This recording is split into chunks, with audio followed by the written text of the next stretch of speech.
Hello friends, रंशु classes में आपका स्वागत है। फ्रेंड्स, तो आज की इस वीडियो में हम अध्ययन करने वाले हैं कक्षा 10वीं के सामाजिक विषय के कुछ महत्वपूर्ण बहुविकल्पी प्रश्नों को। तो आपके समय को बिना गंवाए हम शुरू करते हैं आज के प्रश्न को। तो देखिए, आज का प्रश्न है, इनमें से किस वर्ष में फ्रांस में नागरिक संहिता, जिसे नेपोलियन की संहिता के नाम से भी जाना जाता है, का उदय हुआ? देखिए, 1800 ईस्वी, 1802 ईस्वी, 1804 ईस्वी, 1806 ईस्वी। तो साथियों, इसका सही उत्तर हो जाएगा 1804 ईस्वी। ठीक है। अगला नंबर प्रश्न है, फ्रांस में गणतंत्र की घोषणा किस वर्ष हुई? देखिए, जो फ्रांस है, फ्रांस में गणतंत्र की घोषणा किस वर्ष हुई थी? 1805 ईस्वी, 1830 ईस्वी, 1848 ईस्वी, 1871 ईस्वी। तो इसका सही जवाब हो जाएगा 1848 ईस्वी में फ्रांस की गणतंत्र की घोषणा हुई थी। ठीक है। अब देखिए, अगला नंबर प्रश्न है कि महात्मा गांधी दक्षिण अफ्रीका से भारत कब लौटे? कौन? महात्मा गांधी के बारे में बात किया जा रहा है कि वो दक्षिण अफ्रीका से भारत कब लौटे थे। 1904 में, 1915 में, 1918 में या 1919 में? तो कब लौटे थे? 1915 में लौटे थे। इसका सही उत्तर हो जाएगा 1915। ठीक है। इसके साथ चलते हैं अगले नंबर प्रश्न पे। तो अगला नंबर प्रश्न है कि सविनय अवज्ञा आंदोलन में महात्मा गांधी ने नमक को अत्यधिक महत्व क्यों दिया?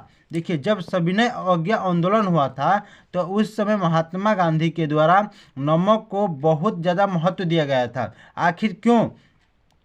कारण क्या था उसका? नमक का प्रयोग अमीर गरीब सभी करते थे, यह भोजन का अभिन्न हिस्सा था, नमक तैयार करने पर सरकार का एकाधिकार था, उपयुक्त सभी। तो देखिए, इसका सही जवाब क्या होगा? इसका सही जवाब ए नंबर हो जाएगा, यानी नमक का प्रयोग अमीर गरीब सभी करते थे।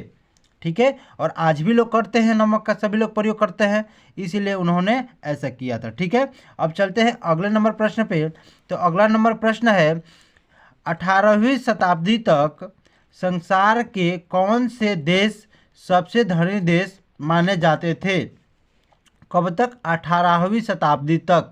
ठीक है। तो देखिए, जापान और भारत, फ्रांस और अमेरिका, चीन और भारत, चीन और इटली। तो देखिए, सबसे धनी देश 18वीं शताब्दी पर तक माने जाने वाला देश था कौन सा? चीन और भारत। इसका सही उत्तर सी नंबर है। ठीक है। अब चलते हैं इसके साथ अगले नंबर प्रश्न पे। देखिए, अगला नंबर प्रश्न है, आर्थिक महामंदी का प्रारंभ कब हुआ? 1919 में, 1924 में, 1929 में, 1934 में? तो जो आर्थिक महामंदी हुई थी वह 1929 में हुई थी। फ्रेंड्स, आप लोगों को समझ में तो आ रहा है ना? यदि समझ में नहीं आता है तो आप कमेंट में बताएं। ठीक है। अब देखिए, अगला नंबर प्रश्न है कि संयुक्त राष्ट्र संघ का मुख्यालय कहाँ पर स्थित है? Washington, Geneva, New York, Australia? तो जो संयुक्त राष्ट्र संघ का मुख्यालय है वह न्यूयॉर्क में स्थित है। ठीक है।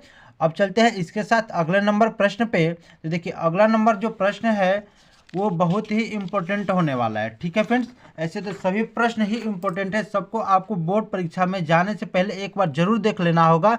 और आज ही आप लोग अपने कॉपी पर नोट कर लीजिए इन प्रश्नों में से, इसमें जरूर 2 या 3 नंबर पक्के होने वाले हैं। ठीक है। तो देखिए, अगला प्रश्न है, शहरों के गिल्ड्स का कार्य था। शहरों के गिल्ड्स का कार्य था, क्या कार्य था? कारीगरों का प्रशिक्षण देना, उत्पादकों पर नियंत्रण रखना, वस्तुओं का मूल्य निर्धारण करना, उपयुक्त सभी। देखिए, जो शहरों के गिल्ड्स होते थे उनका ये सारे कार्य थे, कारीगरों का प्रशिक्षण देना, उत्पादकों पर नियंत्रण रखना, वस्तुओं का मूल्य निर्धारित करना, ये सभी कार्य ये करते थे। ठीक है। तो इसका सही जवाब हो जाएगा उपयुक्त सभी। उपयुक्त सभी का मतलब हुआ कि जो भी ऊपर दिया गया है ये सब उत्तर हो जाएगा। ठीक है। अब चलते हैं अगले नंबर प्रश्न पे। तो देखिए, अगला नंबर प्रश्न क्या होने वाला है, आदि औद्योगिकरण के युग में अंतर्राष्ट्रीय बाजारों के लिए विशाल स्तर पर होने वाला उत्पादक होता था। स्कूलों में, घरों में, धर्मशाला में कोई नहीं। तो इसका सही जवाब क्या होगा आप लोग बताइए कमेंट में, और उसके बाद हम भी बताते हैं। देखिए, तो इसका सही जवाब क्या हो जाएगा, घरों में। इसका सही जवाब होगा घरों में। ठीक है, अब चलते हैं अगले नंबर प्रश्न पे। अगला नंबर प्रश्न क्या होने वाला है, देखिए, जापान की सबसे प्राचीन पुस्तक का क्या नाम है। देखिए, जापान की प्राचीन यानी कि पुरानी पुस्तक का क्या नाम है।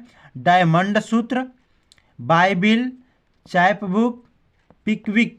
तो देखिए, उसका नाम जो है डायमंड सूत्र है। डायमंड नाम से ही पहचान डायमंड। ठीक है, अब चलते हैं अगला नंबर प्रश्न। तो अगला नंबर प्रश्न है, मार्टिन लूथर थे। मार्टिन लूथर कौन थे, एक नंबर में भी यानी अति लघु उत्तरीय प्रश्न में भी पूछ सकता है कि मार्टिन लूथर कौन थे। तो देखिए, मार्टिन लूथर समाज सुधारक थे, शासक थे, धर्म सुधारक थे या वैज्ञानिक थे। तो इसका सही जवाब क्या होगा बताइए आप लोग कमेंट में। तो देखिए, इसका सही जवाब हो जाएगा, यह एक धर्म सुधारक थे। मार्टिन लूथर एक धर्म सुधारक थे। ठीक है, अब इसके साथ चलते हैं अगले नंबर प्रश्न पे। देखिए, अगला नंबर प्रश्न क्या है, भूमि एक। देखिए, यहाँ पे डैश डैश दिया गया है, यहाँ पे खाली स्थान संसाधन है। ये भूमि एक कैसी संसाधन है, तो देखिए, प्राकृतिक है, मानव निर्मित है, सौर ऊर्जा है या कोई नहीं है। देखिए, क्या भूमि को मानव द्वारा बनाया गया, नहीं। सौर ऊर्जा नहीं, कोई नहीं। यहाँ पे जो भूमि एक प्राकृतिक संसाधन है, क्या है, प्राकृतिक। ये भगवान की देन है। ठीक है, इसीलिए इसको धरती माता भी कहा जाता है। अब देखिए, अगला नंबर प्रश्न है, निम्नलिखित में से एक मिट्टी का प्रकार नहीं है। देखिए, इसमें से देखो ऑप्शन दिया गया है, काली, पीली, लेटराइट, सीमेंट। देखिए, काली मिट्टी भी होती है, पीली मिट्टी होती है, लेटराइट मिट्टी होती है, ये सीमेंट। तो इसका उत्तर क्या हो जाएगा, सीमेंट जो है ये मिट्टी का प्रकार नहीं है, ये सभी मिट्टी का नाम है। लेटराइट मिट्टी, काली मिट्टी, पीली मिट्टी। ठीक है, अब इसके साथ चलते हैं अगले नंबर प्रश्न पे। तो अगला नंबर प्रश्न क्या है, भारत में कितने प्रतिशत स्तनधारियों के लुप्त होने की खतरा है।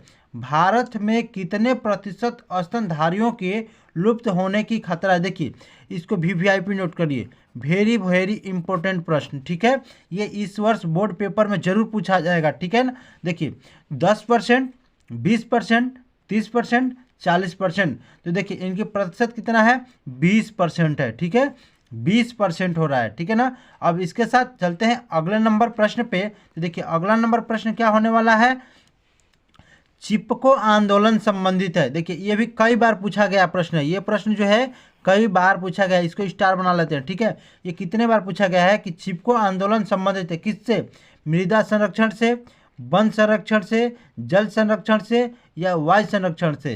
तो देखिए, जो चिपको आंदोलन है वह वन संरक्षण से संबंधित है। ठीक है, यह अति लघु प्रश्न में पूछ सकता है, पूछ देगा कि बताइए कि चिपको आंदोलन किस चीज़ से संबंधित है। तो उसका जवाब आप कैसे लिखेंगे, उसका जवाब लिखेंगे कि चिपको आंदोलन वन संरक्षण से संबंधित है। और इतना लिखने से आपका पूरा 1 नंबर पक्का हो जाएगा। इसमें से आपको कोई भी एग्जामिनर थोड़ा भी नंबर नहीं काटेगा। तो फ्रेंड्स, ये रही आज की हमारी वीडियो। यदि हमारी वीडियो आपको थोड़ी भी अच्छी लगी हो तो आप अपने दोस्तों में शेयर करें, लाइक करें, और यदि हमारे चैनल को अभी तक सब्सक्राइब नहीं किए हैं तो चैनल को सब्सक्राइब करें। धन्यवाद दोस्तों, मिलते हैं अगली वीडियो के साथ।